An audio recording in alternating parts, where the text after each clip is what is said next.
Hey guys, hope you're all doing well. Just finished watching the Reds game. They are 13-8 now, first place in their division. Their best start in 20 some years, which is really great to see. I wanted to talk a little bit about some of the auction results from Baseball Card Exchange, their auction that ended last week. There were some really crazy prices on some unopened material, and one of the big price spikes that was observed by some of us is the from a sealed case items. So items that have been wrapped by Baseball Card Exchange as being from a sealed case. So they inspected the case and determined that the case was original, and then they wrap the boxes, right? This carries a substantial premium, and I think the premium is going to continue to go up over time compared to a box that is just 24 or 36 authentic packs, right? From a sealed case has a premium because it's the original 36 packs in the box. There's been no tampering. There's been nothing of the sort. And so sometimes these carry a very major premium. So to give an example, I think this is getting ridiculous, to be honest with you. I do not think the from a sealed case premium is actually, to me, it's not worth it.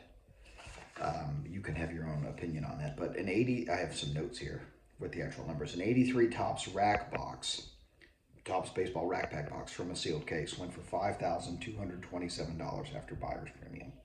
24 racks in the box. That comes out to about $234 per rack.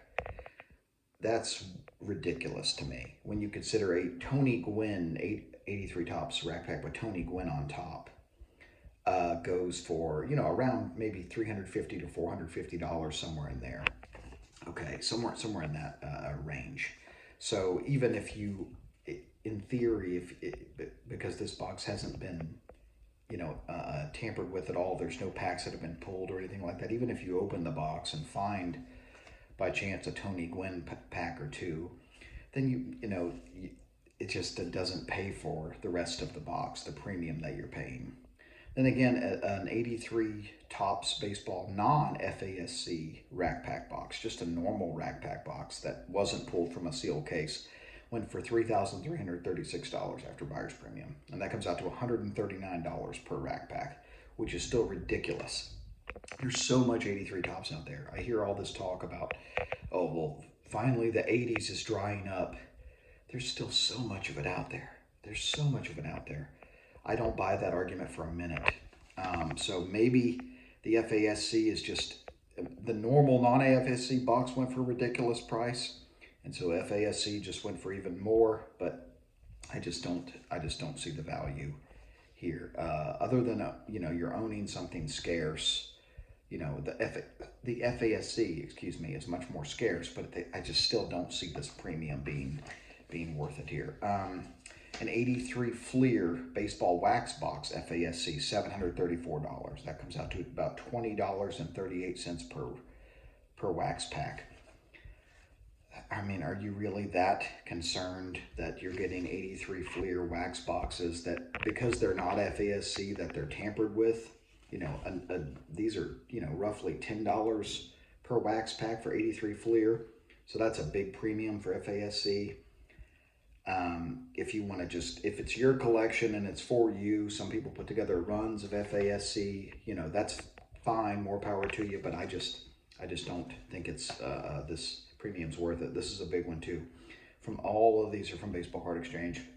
84 Donruss FASC wax box, $2,225, $61.81 per pack. This is a $25 pack any day of the week. Maybe a $30 pack if after shipping, but somewhere around $25. So more than double the price of just a standard 84 Donruss wax pack, because the 36 packs are not they're original to the box. And again, how big of a premium is the pursuit of the Mattingly here? How much does this FASC designation actually help you? If you're buying this to rip it to look for a Mattingly, right? I have so many questions about this. I have way more questions than I have answers about this FASC premium. But I think that these prices, these prices are almost something I've talked about on this channel. They're almost like an isolated event. They don't reflect a true market trend. Some people are trying to take advantage of this by selling now these items that they have, or trying to sell them for a premium. But I think it's tough to try to get this level of a premium without going through a baseball card exchange auction or Robert Edward auction or something like that. These are isolated incidents that don't necessarily tell us that much about the market. But the people that are paying this much money for an FASC box, I just think there's cooler stuff that you could spend your money on. There's older packs you could spend your money on.